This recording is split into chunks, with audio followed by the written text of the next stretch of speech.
E muitos que hoje já aceitaram Jesus, o condenariam nessa hora novamente. Escolheriam Barrabás, porque tem só o nome aí de cristão. Não pense que ele não é assim mesmo. Então, naquela hora, escolheram o assassino, escolheram soltar o assassino e condenar o justo, condenar aquele que nenhum mal nunca fez, nunca pecou, só fazia o bem, aquele que fazia os milagres, aquele que trazia Deus àquele povo. E eles o condenaram a morrer na cruz, porque ele estava morrendo em nosso lugar, em lugar de pecadores. Então Jesus passou por todo o sofrimento da cruz. E antes de chegar na cruz, ele passou por todo o sofrimento que ainda havia antes de ser crucificado. Então ele foi açoitado, ele foi escarnecido, cuspiram nele, arrancaram a sua barba com a mão, bateram, deram socos, pontapés. Eles pegaram, fizeram uma coroa de espinhos, botaram na cabeça dele, que inchou, que latejava, que doía. Bateram ainda com um pedaço de madeira para doer mais ainda, para afundar ali aqueles cravos na cabeça dele. Imagine o sofrimento. Abusaram, humilharam, escarneceram. Diziam, não é rei? Diga quem é que está te batendo. Imagine Jesus com sangue escorrendo pelo rosto. Socos, pontapés no seu rosto, nos seus olhos. E eles diziam, vamos, você não é profeta? Diga aí quem é que te bateu.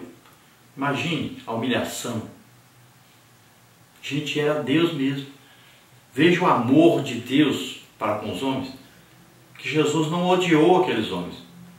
Na hora de morrer na cruz, Jesus não disse mata eles, Jesus disse perdoa-os. Eles não sabem o que fazem.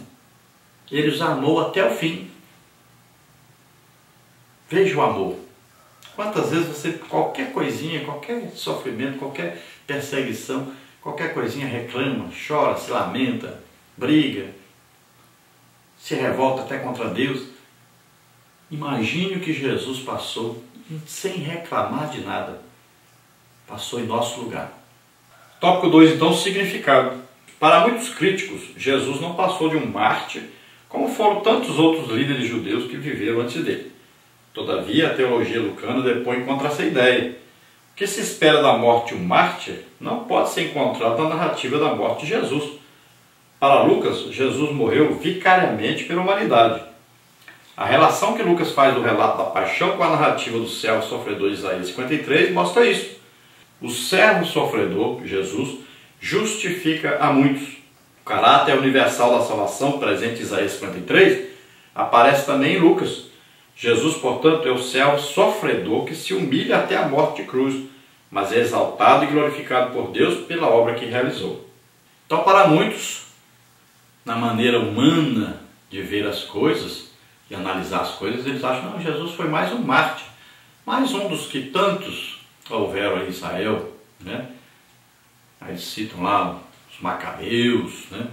E tantos outros que lutaram as lutas de Israel, que até morreram por causa dessas lutas para defender Israel, para defender a liberdade de Israel, para defender a nação de Israel, e muitos que podem ser citados.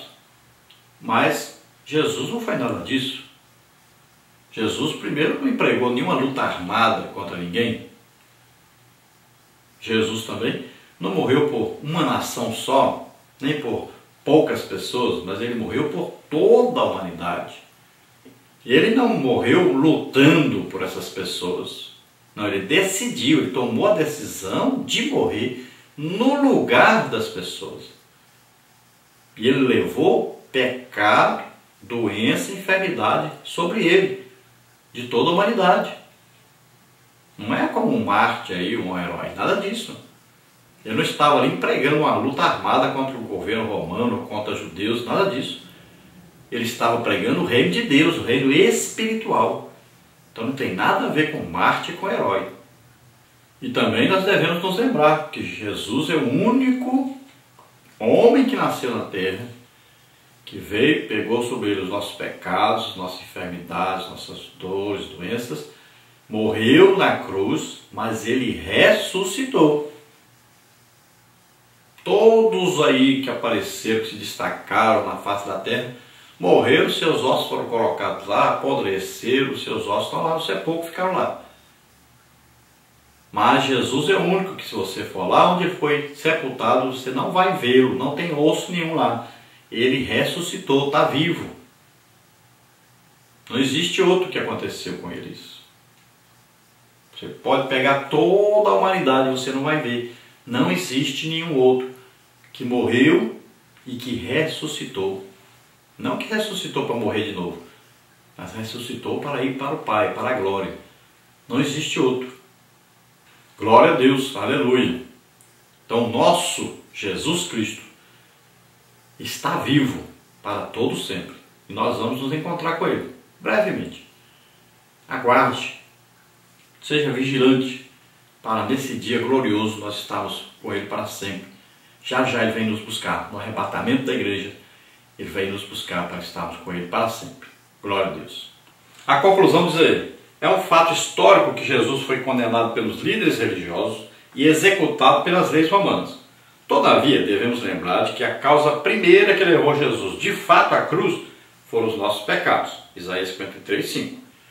O apóstolo Paulo também destaca esse fato. Aquele que não conheceu o pecado, o fez pecado por nós, para que nele fôssemos feitos justiça de Deus. 2 Coríntios 5:21. A cruz resolveu o problema do pecado e todos nós, finalmente, podemos desfrutar a paz com Deus. Romanos 5:1. Deus seja louvado.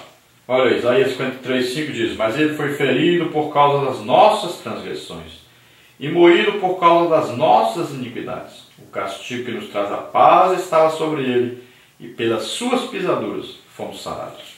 Então veja só, é um fato que Jesus realmente foi julgado pelos religiosos, condenado por eles e foi então dita sua sentença pelo governo romano, pelas leis romanas. Então ele foi condenado, embora o próprio governador não decidisse crucificá-lo, ele aceitou que o povo o condenasse e foi ele que deu a ordem para a crucificação. Então isso não isenta Pilatos da sua culpa. Pelo contrário, piora mais ainda a sua culpa, porque ele sabia que Jesus era inocente, ele mesmo disse isso, ele mesmo julgou isso, mas ele aceitou a condenação do povo. Então ele matou Jesus, aceitando a decisão do povo, sendo um covarde, né?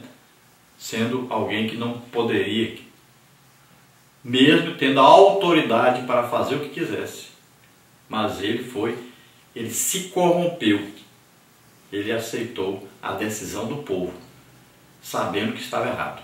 Então ele se condenou mais ainda, porque ele tinha autoridade para decidir, e decidiu em favor do povo, e não em favor daquela vida que estava ali inocente. Mas nós devemos lembrar-nos de que existia uma causa espiritual por trás de tudo isso. Era um plano de Deus para nos salvar. Nem o próprio Satanás entendeu isso. Deus armou aí uma sataneira para Satanás. Assim como nós armamos aí uma ratoeira para o rato, Deus armou a sataneira para Satanás. Nem ele entendeu. Como? Quer dizer que eu venci o Filho de Deus? Quer dizer que ele vai morrer na cruz? Nem Satanás entendeu o que estava acontecendo. Ele só entendeu que foi derrotado depois. Mas derrotado na cruz, no sofrimento, na morte. Não entendeu que esse era realmente o plano de Deus que está sendo executado. Quando Jesus morre, ele vai para o lugar que eu tinha que ir, que você tinha que ir. Nós merecíamos ir para o inferno. E é lá que Jesus vai. Lá que ele é contado com os ímpios na sua morte.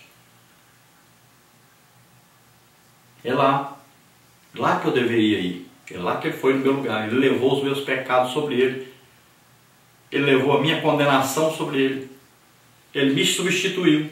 Mas quando chega lá, então há um julgamento. O que ele está fazendo aqui? Ele matou quem? Roubou quem? Mentiu? Ofendeu a Deus? Nada disso. Então o que ele está fazendo aqui? Não, os pecados de toda a humanidade estão sobre ele. Então os pecados ficam, mas a Bíblia diz que Jesus é justificado em espírito. Ele é declarado justo, santo, puro. Não pode haver condenação para ele. E ele ressuscita. Mas nessa hora, ele vence o pecado, a morte. Ele toma de Satanás as chaves do inferno, da morte. Ele é que manda agora. Satanás nem a chave da casa dele tem mais. Vive nas regiões celestes, foi expulso do próprio inferno.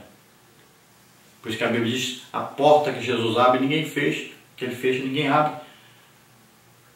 Lá quem entra é só quem não aceitou Jesus. Ninguém é condenado injustamente. Mas as pessoas são justificadas quando aceitam Jesus como Senhor e Salvador. São declaradas santas, salvas. Então você aceite a Jesus. Não é por merecimento, é pela fé, é pela graça de Deus. Deus nos deu isso, essa oportunidade de sermos salvos, porque Jesus morreu em nosso lugar.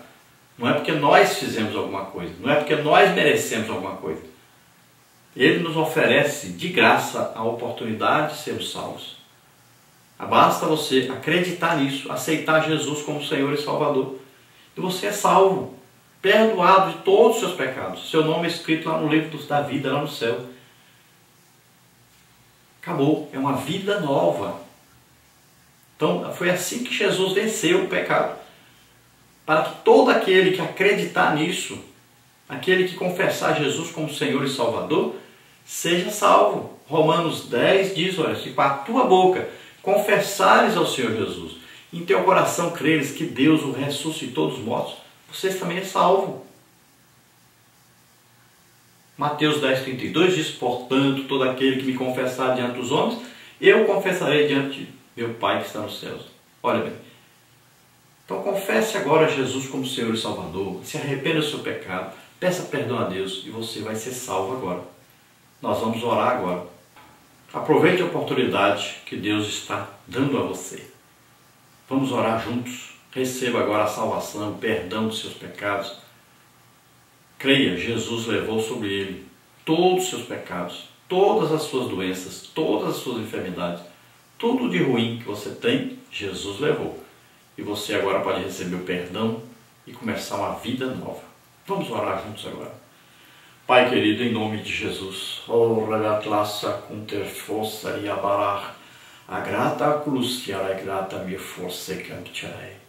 Pai querido, em nome de Jesus, ajuda o Senhor, esforça-os agora.